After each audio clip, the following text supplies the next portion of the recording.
Hey lovelies, here we are, back again at Tertia Tower for some building. I knew I was gonna get back to it, it's just one of those things. I had a block. Now I figured I'd get cracking, do a place with no stairs but multi-levels. That sounds like a great idea, right? At least I chose a big area to do so. The whole wraparound, it'll lend itself to an interesting layout, I'm sure, when I figure it out. I believe that's redwood, though I don't know if it's the heart or the bark. Whichever one it is, I use the other one for the upstairs floor, because I like it. Has a nice contrast, but a similar enough texture that it works. Keeping with stained clay walls, because I really like those. They look like painted walls to me, and I'm sure that was the intention, since they are in vanilla, right? So finishing in all the interior of the wall there, because nobody needs to, you know, fall through the cracks. That's a terrible way to go.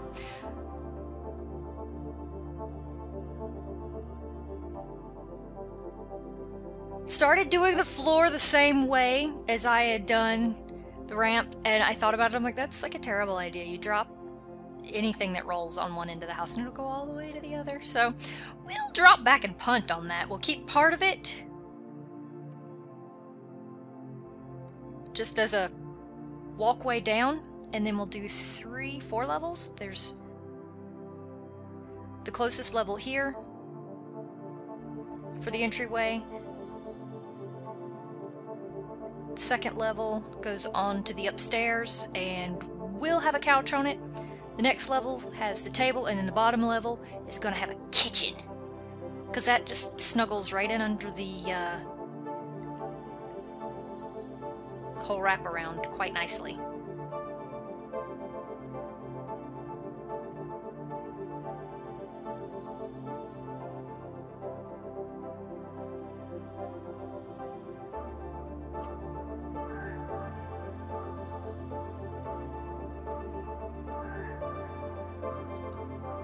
I was going to have the top floor be all the same level, but realized that the ceiling was not going to allow that, so one of the bedrooms is going to be sunken, and that's what I'm working on over there, including a ramp going down into it.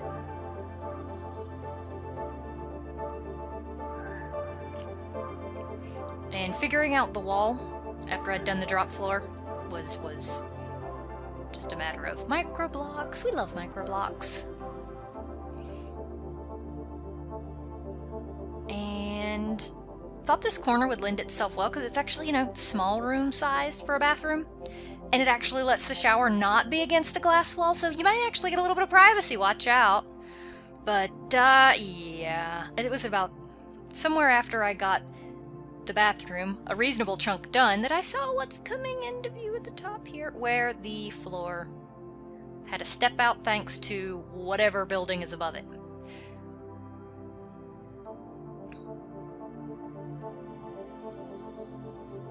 Once I realized that, I decided I would move the bathroom over here and then step out the wall later. Or step out the wall now. And then figure out what I've got to work with building-wise. For the initial build of this, the builder's wand would have been great for me to actually know about, but once it gets into this complicated, convoluted mess here, I would just have a solid brick of glass, and that wouldn't do me much good. So, got that moved, figure out what kind of thing I've got so I can have a little hallway beside it that goes down to the master bedroom, or one of the bedrooms. I don't know if it's master, minor, major, minimal, whatever. Doing it with the usual geostrata stone and a glass shower.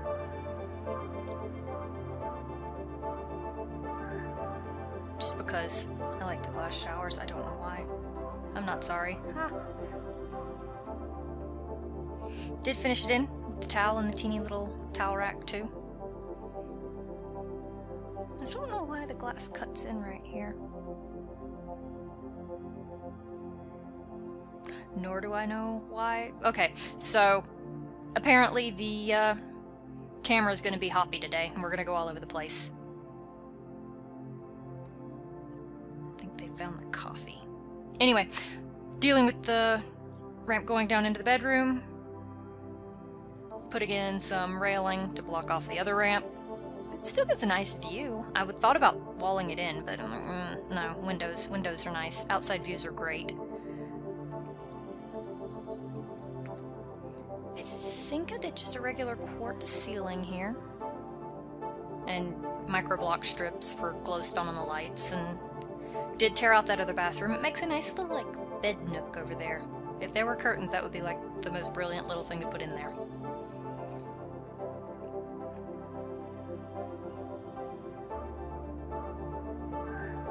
It's actually a pretty spacious little room, so I don't know which one's master and which one's not. Let's have a look around. We're gonna have a drawing table. I'm gonna use an actual chair rather than try to center the other chairs just because I'm lazy. And that bathroom closed off. I don't know. This is like the House of Blue. I realized there were blue counters. Oh, the glass cut in. I fixed it. Got the ramp down. Bit of storage. Nice light. The part of the floor you don't want to stand on for fear of, you know, if you have a fear of heights.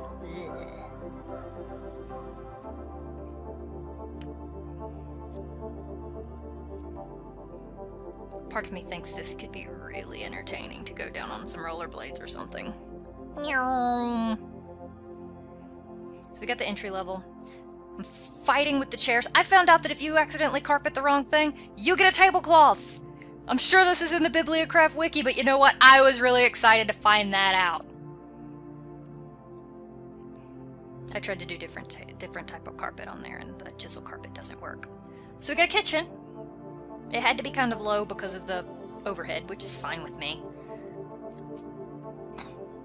I went over there and ran the wiring in the oven. I didn't forget that. I sorted the floor here because I think as I punched out the concrete, I saw the ceiling of the floor below, and so I figured I'd kind of fudge it and call it close enough.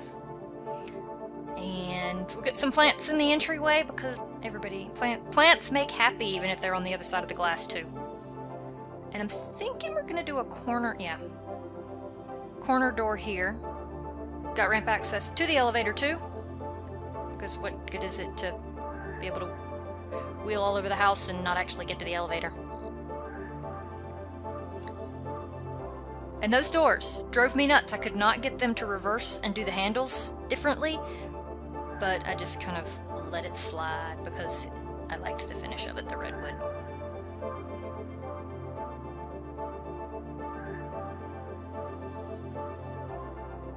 Alright, let's amp up the camera. And we'll head off to our next project.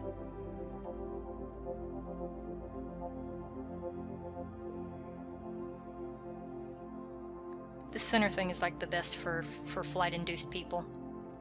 So we're gonna go next to the blue shift. Bop out the entire stinking wall. And again, we're gonna hop around because I don't know. So I'm thinking community garden this time. And stepping out the wall to smooth off the edge of the blue shift because it did kind of abruptly cut in on the other side. And a community garden, I don't know if it's best suited with grass, but I thought grass seemed better than dirt. Maybe it's low-lying moss. Let's go with that. That can handle the high traffic. If it's gonna be a community garden, we gotta water it in. I decided to water it in under a path, so that A, it maximizes space, and B, honestly, I didn't want to trample the grass too terribly under the path. But, sorting through the seeds, haha, there's a lot of seeds and a lot of them don't grow food. So I took a moment to do that. And I did decide to put in a long bench there on that side, because since I micro-blocked in the brick, I couldn't actually till the ground underneath it. Which is fine, because you can sit on the bench and work on the, I think those are tomatoes and cucumbers there. Finished it in with the same as the common area ceiling. The lights are kind of big, and I'm not sure what I think about them. But there they are. Put in a handful of farming tools, and then I got a watering can to try to speed things along. But we got a community garden, and an interesting convoluted path house, which was really entertaining to make. So, there we go. Till next time, y'all take it easy.